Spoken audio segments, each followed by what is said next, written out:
it's really a thing. Just based off of when we love another person, we fear that we're gonna break their heart, or we fear we're gonna lose them, things of that nature. Same thing of like our businesses.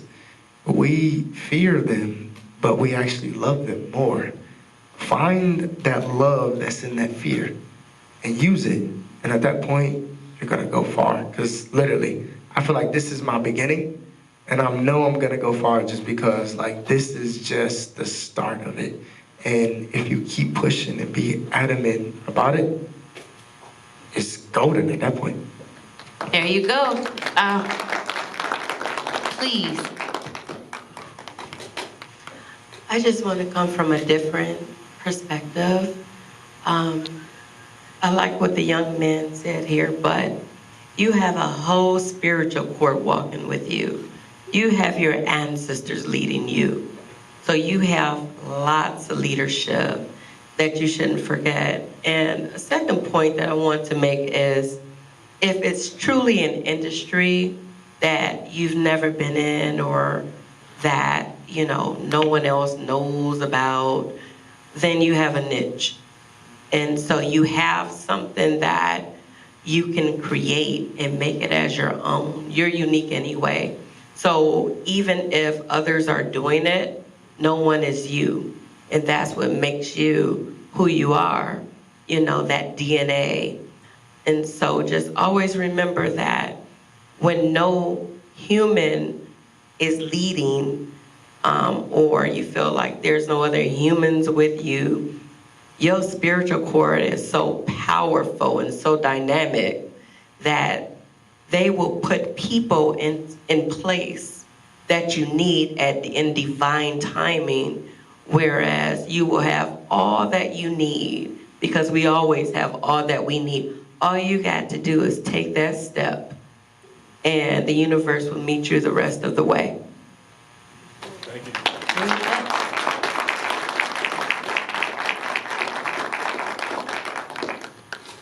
Next question. Hi, everyone. I just want to thank Brea and the panel tonight. It's been very informal and inspiring. Hey, Matt, thank you. Thank you. I'm an aspiring entrepreneur as well, and I feel like financial setbacks, primarily like unforeseen expenses, have came up on my path. And I know that it's been the little things that have pretty much like been, you know, shooting myself in the own foot. It's never been anything major. It's always been like, say it's just going to eat out a little bit more, or just like the small expense for myself. And I know that I need to own my own businesses, so I have a two-tier question, and I feel like everyone could probably give their input on the panel, but maybe Mr. Carnell might have a specific response for me. I wanted to know if you could tell myself and everybody else some good budgeting methods, any philosophy behind that, and then once one is in a better place financially,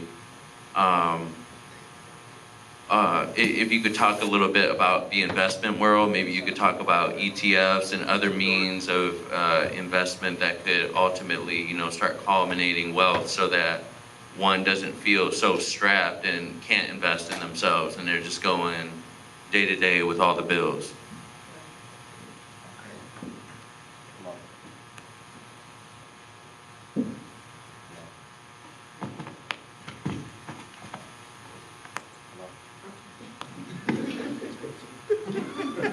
They're gonna have to take my mic in a minute.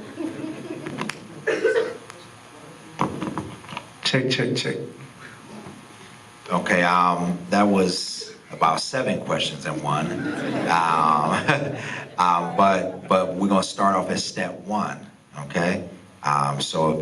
Because probably you're not the only one in the crowd that's dealing with it.